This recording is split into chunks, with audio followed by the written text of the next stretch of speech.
라디오 전망대 정치 한판. 정치 한판 시작합니다. 더불어민주당 서동용 전 의원, 개혁신당 천하람 원내대표 두 분과 함께하겠습니다. 두 분 어서 오십시오. 반갑습니다. 서동용입니다. 네, 안녕하세요. 천하람입니다. 예, 두 분 한 주간 잘 보내셨습니까, 서 의원님? 네네. 저희는 이제 민주당 지난 8월 2일 날 전당대회를 했기 때문에 예. 저는 이제 한 주 내내 또 주변의 분들하고 좀 대화 나누고 또 전화 통화하고 하면서 당대표 선거에 어떻게 임할 건가 이런 문제 주로 좀 많이 논의하면서 좀 지냈습니다. 예. 천 대표님께서는 한 주간 또 어떻게 보내셨습니까? 네, 저희도 비슷하게 이제 국회에서 최근에 이제 방송상법, 노란봉투법, 상법 관련해가지고 여러 논의들이 있기 때문에 본회의 좀 바쁘게 또 돌아가고 있고요. 예. 개혁신당 같은 경우에는 원래 지난주에 이제 최고위가 좀 원활하게 돌아갔었어야 되는데 첫 최고위 날 그 압수수색 있고 하는 바람에 이번 주에 드디어 새로운 지도부 첫 최고위 열고 가동하고 하느라고 바쁘게 지내고 있습니다. 예. 말씀하신 대로 오늘 7월 임시국회 마지막 본회의 날 방송법, KBS법 개정안이 국회를 통과를 했습니다. 오늘 통과된 방송법을 제외한 방송문화진흥회법, 한국교육방송공사법, 그리고 노란봉투법, 상법 개정안의 처리 문제는 이제 8월 임시국회로 넘어가게 될 텐데요. 이 쟁점 법안들에 대한 두 분의 생각부터 좀 간략히 듣고 넘어가겠습니다. 어떻게 생각하십니까, 천 대표님?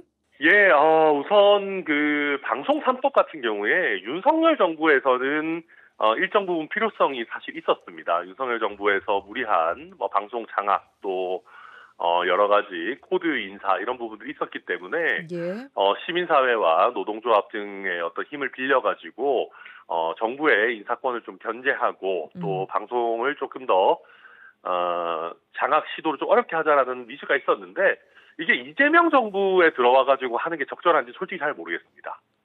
왜요? 왜 그러냐면 우선 지금 우리가 방송 3법이라고 하는 곳에 넣는 늘어나는 이사들 또 지배구조 이런 부분이 상당 부분 굉장히 민주당과 굉장히 괴를 같이 하는 시민사회 또 어떤 언론 노조 부분들이 상당수 있습니다. 지금 상황에서 과연 이걸 이렇게 급하게 충분한 대화 타협 없이 일방적으로 통과시킬 일인가?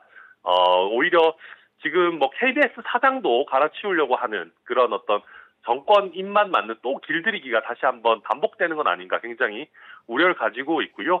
노란봉투법과 상법 역시 지금 일부 과도한 노조에 대한 손해배상 이런 부분들은 좀 제한할 필요가 있겠습니다만은 원청의 범위가 너무 넓어진다든지 이런 식으로 지금 기업의 부담을 가중시키는 형태는 조금 지금 굉장히 어려운 대한민국 경제 위기 상황에서 과연 적절한 것인가 굉장히 걱정이 되는 부분입니다. 예, 그럼 개혁신당의 입장은 방송 3법과 노란봉투법 또 상법 개정안 모두 지금 반대를 하는 입장이신 겁니까? 네, 그렇습니다. 일부 찬성하는 부분도 있지만 지금 이렇게 강행해서 처리할 일은 아니다 보고 있습니다. 알겠습니다. 방금 천 대표님 말씀하신 것에 대해서 서동용 의원님 어떻게 생각하십니까? 예, 제도화의 필요성이 있는 거니까요. 잘 기억하시는 대로 대통령이 바뀔 때마다 공영방송 장악 시비가 이루어왔지 않습니까? 그리고 그 시도는 보수 정권일수록 집요하고 거칠었거든요. 윤석열 정부만 기억을 해봐도 이동강, 김홍일, 이진숙 방통위원장을 통해서 방송 장악을 시도했고 특히 이진숙 방통위원장의 경우 방통위원 5명 중에 2명밖에 남지 않았음에도 불구하고 회의를 강행해서 KBS 이사회 장악을 시도하고 MBC 대주주인 박문진 이사 교체를 시도했던 거 이거 국민들이 다 기억하고 계시거든요. 이제 언론을 압박과 길들이기 그리고 진실 대신 침묵을 강요하는 이런 행태가 아주 집요하게 됐는데 이제 이거를 제도적으로 그럴 수 없게 어느 정권이라도 방송을 마음대로 장악할 수 없게 제도화하는 의미가 있는 거니까요. 저는 아까 천하람 대표 말씀처럼 오히려 국민의힘 정권에서는 필요했지만 민주당 정권은 꼭 필요치 않을 수 있는 걸 그럼에도 불구하고 이걸 제도화하겠다고 하는 거니까 그런 의지와 선의를 좀 잘 봐줬으면 좋겠고요. 앞으로 이제 이렇게 방송 3법이 이렇게 개정이 됐기 때문에 앞으로는 공영방송의 운영이나 방송 기조가 극적한 변동을 겪지 않아도 될 것이다. 이런 면에서 국민들이 방송에 대해서 갖는 신뢰 이런 것들이 좀 계속 유지될 수 있지 않을까 하는 생각입니다. 예. 또 노란봉투법과 상법 개정안에 대해서는 어떻게 생각하십니까? 예, 이제 상법 개정안 오래 논의가 되어 왔던 문제잖아요. 예. 그러니까 그 회사의 임원진이 회사에 대해서 책임을 질 거냐, 주주에 대해서만 책임을 질 거냐의 문제인데요. 지금 상법 개정안에 대해서는 그동안 뭐 진보적인 그 학자들이 대부분 찬성하기도 해왔고, 예. 거기다가 이제 또 이게 세계적인 추세이기도 해서요. 저는 그동안 이 우리 상법이 갖는 문제점 때문에 주주를 보호한다는 명목하에 회사에 대해서 오히려 피해를 끼치는 이런 현상들이 많이 있어 왔었는데 그걸 바로잡을 수 있는 좋은 계기라고 생각하고 찬성하시고 노란봉투법의 경우도요.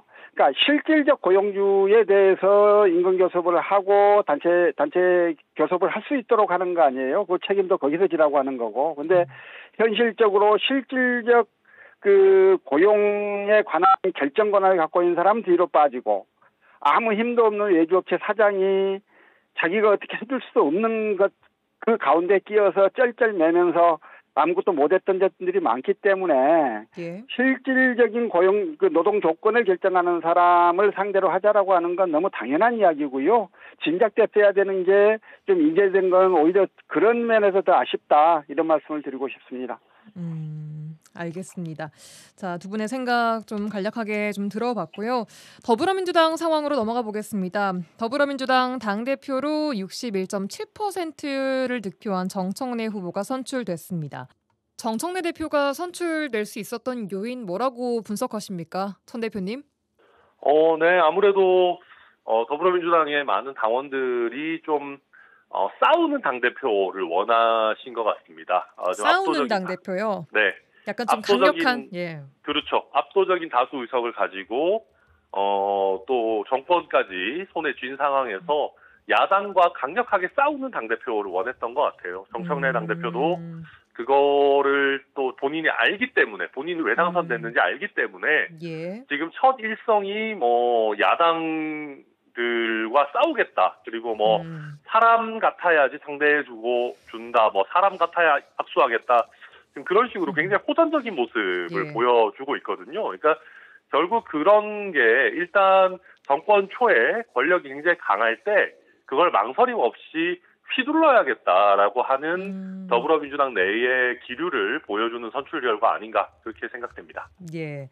자, 이제 서 의원님 얘기 들어보겠습니다. 정청래 민주당 대표가 선출될 거라고 예상하셨습니까? 예, 저는 예상을 했어요. 저는 이제 제가 21대 국회 전반기 교육위원회에서 정청래, 박찬대 두 분하고 같이 활동했거든요. 그래서 두 분 다 친하고 잘 알고 또 술도 자주 마시고 생각도 잘 알고 그래서요.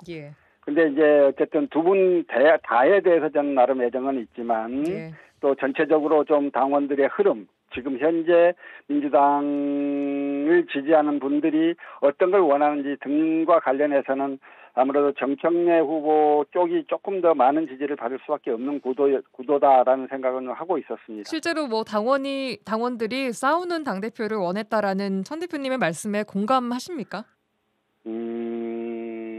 그러니까 꼭 그게 전부일까는 잘 모르겠어요. 무엇보다도 박찬대 의원에 비해서 정청래 의원이 대중적 인지도가 훨씬 높았잖아요. 그 최고위원 선거를 통해서 전국을 몇 차례 누볐고 또 특히 이제 권리당원이 많은 호남 같은데 지난번 대통령 선거 때도 계속 호남에 머무르면서 많은 사람들을 만나왔던 뭐 이런 기존의 과정들이 있었기 때문에 정청래 후보의 당선을 단지 싸우는 대표가 더 좋다라고 하는 그런 그 당원들의 뜻 그것만 있는 건 아닐 거다. 좀 그런 생각은 있습니다. 예, 알겠습니다. 자, 그리고 대변인에요. 순천, 광양, 고흥, 구례을 우리 지역구인 권양엽 의원이 발탁이 됐습니다. 예, 당 대변인은 당 대표 그리고 최고위원회의 입장 등 당의 종합적 의견을 알리는 입이잖아요. 매우 중요한 역할을 하는 건데요. 이번에 이제 중책을 맡으신 거예요. 그래서 좀 축하해 줄 일이라고 생각이 돼서 저도 그제 저녁에 전화로 축하 인사를 건넸습니다. 예. 네, 뭐라고 하시던가요? 뭐 하여튼 중책을 맡아 축하드린다고 했더니 잘해내야 된다 는 걱정이다. 좀 겸손한 말씀을 하셨고요. 열심히 하겠다는 말씀하셨는데요. 당이 국민과 더 잘 소통하기 위해서는 국민의 언어로 당을 잘 설명할 수 있어야 합니다. 그래서 권양엽 대변인이 그 일을 잘해 주실 것으로 믿고 또 더 잘해 주시라는 당부도 아울러 드리고 싶습니다. 예, 알겠습니다. 자, 그럼 이제 민주당 당대표 정청래 체제 하에 개혁 이야기를 좀 해보겠습니다. 첫 공개 최고위원회에서 개혁이라는 단어를 13번이나 썼는데요. 검찰, 언론, 사법개혁 특위도 꾸려졌습니다. 자, 먼저 검찰개혁 보겠습니다. 수사와 기소 분리, 중대범죄수사청 신설을 골자로 한 검찰개혁 4법이 급물살을 타고 있는데 민주당이 주도하고 있는 검찰개혁의 방향과 내용 어떻게 보고 계십니까? 서동영 전 의원님. 예, 우리 검찰이 수사권과 기소권을 모두 장악하고 있는 세계에서 몇 안 되는 그 강력한 권력기관이라고 하는 국민들이 다 아셔요, 이제.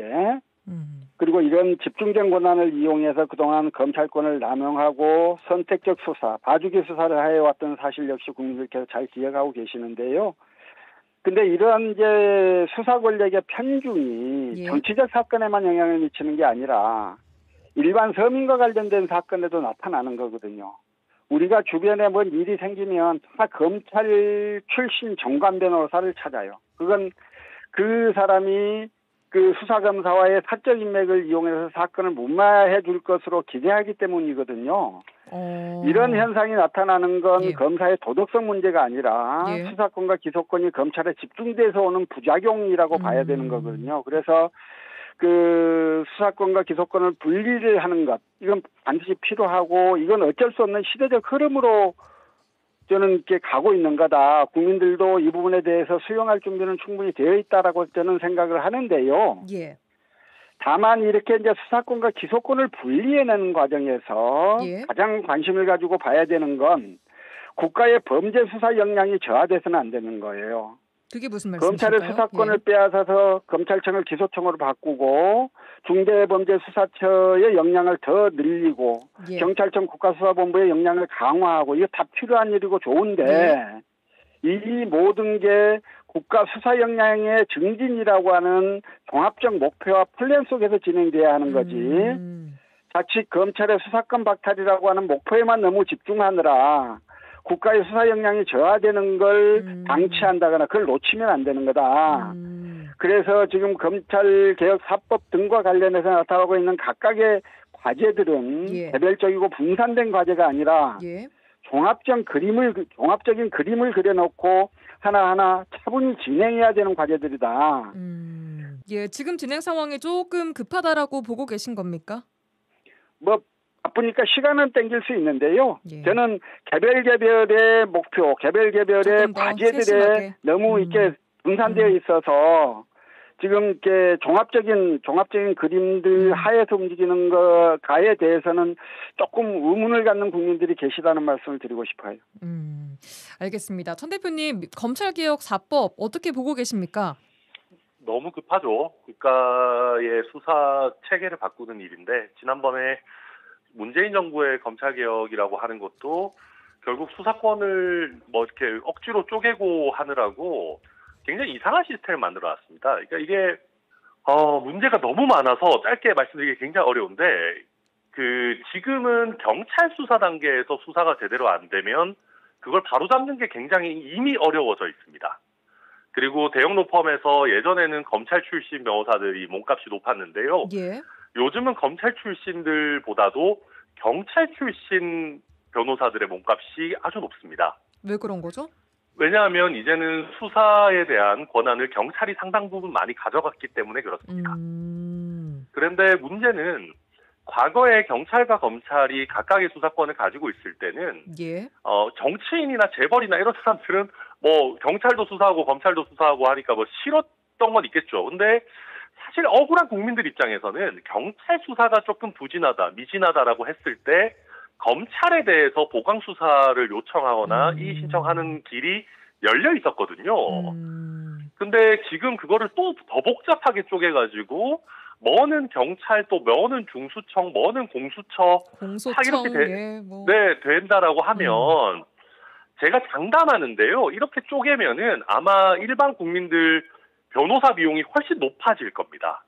뭐 경찰에 수사하다가 뭐가 잘 안 풀리면 또 중수청에 뭘 이의 신청을 했다가 뭘 했다가 이렇게 굉장히 복잡한 구조로 자꾸 가게 되고 지금 민주당의 검찰개혁 4법 관련해서 변호사분들이 토론하는 거 저도 보는데요. 예. 변호사들이 봐도 제도가 너무 복잡해서 어디다 뭘 신청해야 될지 지금 상황에서도 헷갈린다는 거예요. 그럼 이거를 일반 국민들이 과연 잘 따라갈 수 있을지 그리고 지금 공수처라는 것도 만들어놨는데 계속 예산이랑 사람 부족하다라는 핑계만 대고 있지만 제대로 된 수사 역량 못 보여주고 있거든요. 예. 그럼 수사검사, 수사는 검찰 수사관들, 그 사람들 민주당에서 다 싫어하니까 중수청에 가능하면 안 보내려고 할 거예요. 그러면 방금 서 의원님 말씀하신 수사 경험이나 수사 노하우 이런 거 다 사장될 겁니다. 그러면 억울한 국민들은 억울한 국민들대로 고통받고 아마 이거 검찰 이런 식으로 해체되고 막 수사 역량 묻히고 하면요. 예. 제일 만세 부를 사람들이 정치인하고 재벌들일 겁니다. 정치인들 수사도 당분간 제대로 안 될 거고요.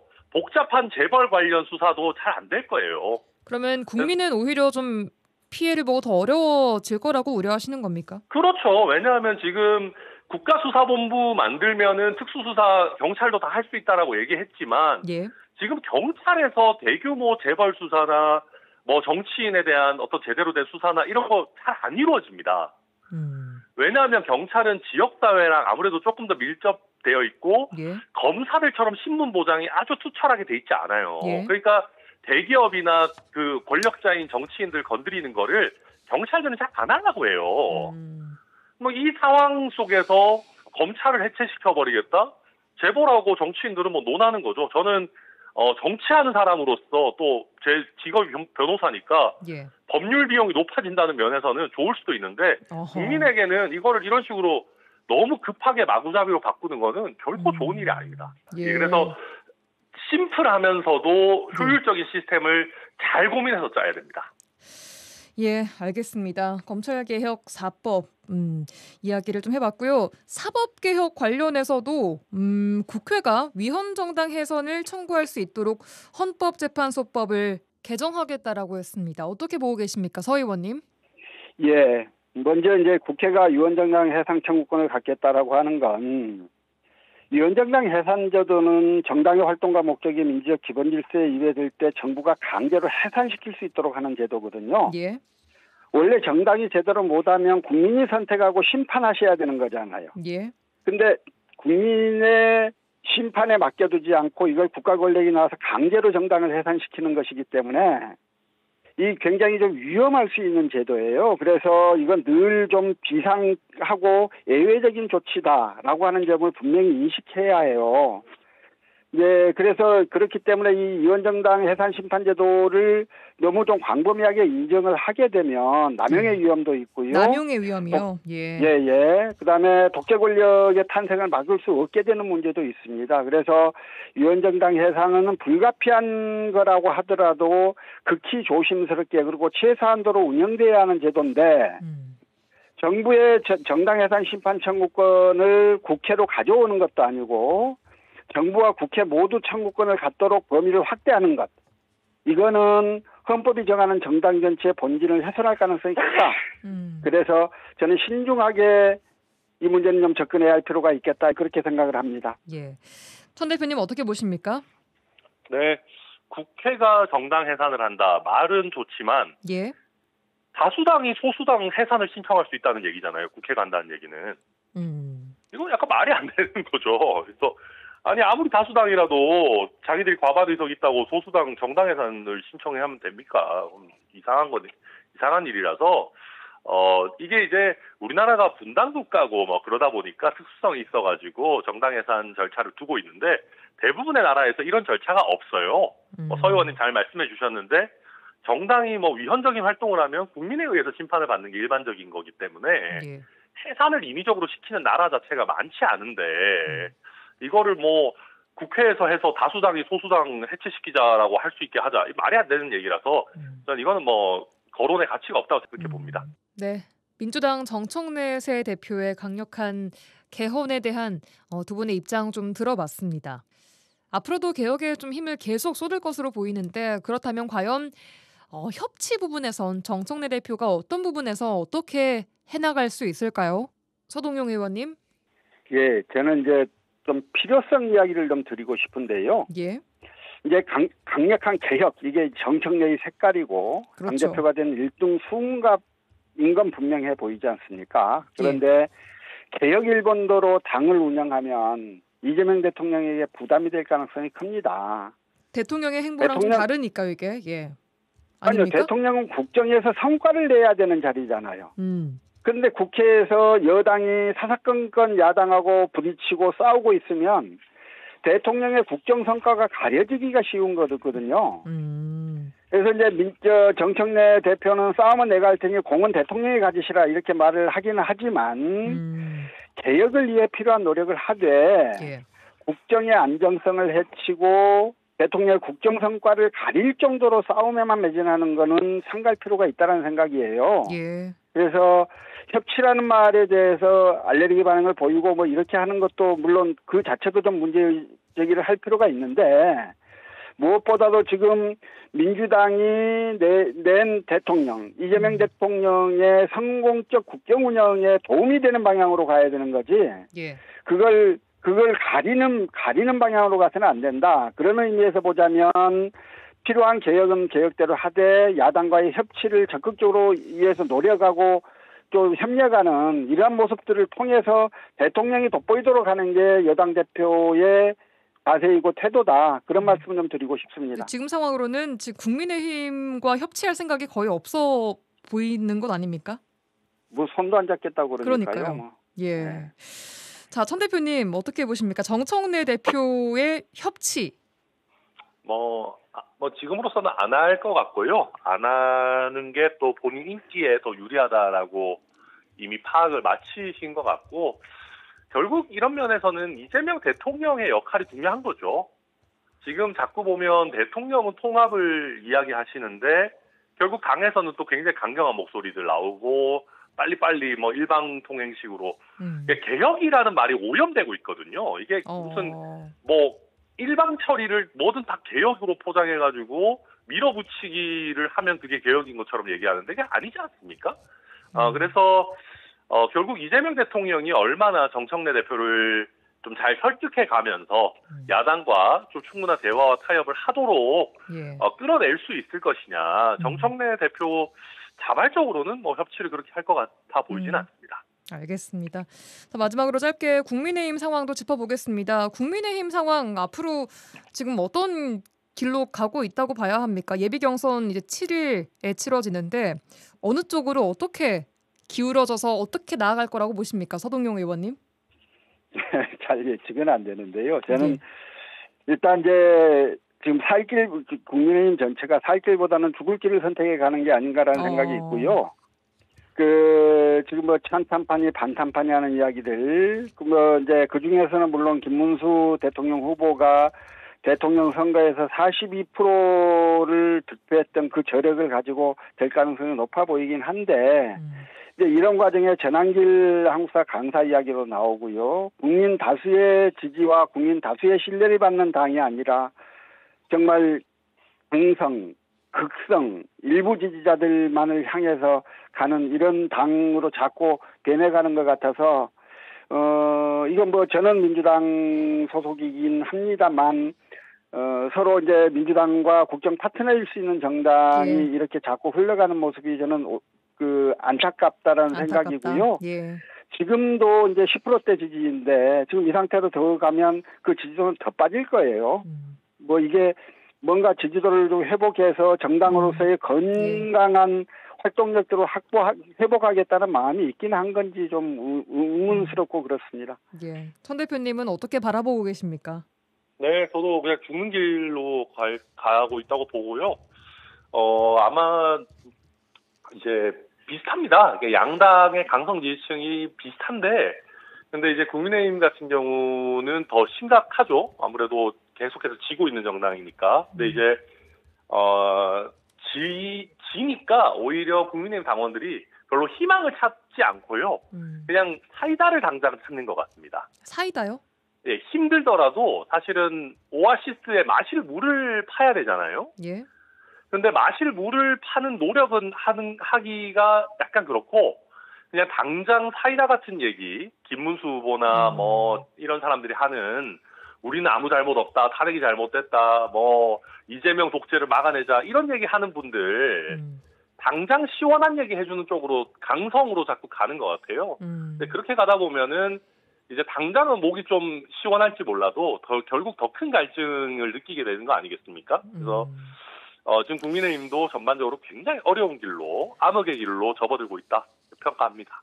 예, 알겠습니다. 여기까지 듣겠습니다. 정치 한판 더불어민주당 서동용 전 의원, 개혁신당 천하람 원내대표 두 분과 함께했습니다. 두 분 오늘도 고맙습니다. 네, 감사합니다.